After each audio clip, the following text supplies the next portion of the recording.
একটা কথা আমি ভীষণভাবে মানি।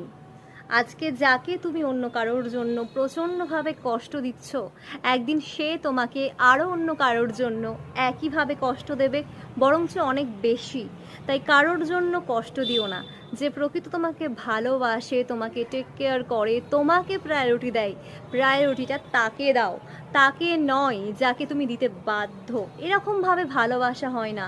বাধ্যতা যেখানে থাকে, যেখানে সব কিছু গিভ অ্যান্ড টেকে চলে না, সেটা আর যাই হোক ভালোবাসে না, সেটা ডিল হয়ে যায়। তাই যে তোমাকে সত্যি করে মন থেকে ভালোবাসে, তোমার জন্য সব কিছু করতে পারে, যে কোনো স্যাক্রিফাইস করতে রাজি থাকে, তোমার জন্য সময় বার করে নেয়, যতই ব্যস্ত থাকুক না কেন, তাকে একটু সময় দাও, তাকে একটু ভালোবাসো। দেখবে ভালোবাসার অভাব হবে না। তাকে কখনো কষ্ট দিও না। এই কষ্ট কিন্তু ঘুরিয়ে তোমার জীবনেই চলে আসবে, আর তখন ভাববে কোথা থেকে এই কষ্টটা এলো, কেন এলো। তাই কষ্ট দিও না ভালোবাসার মানুষকে।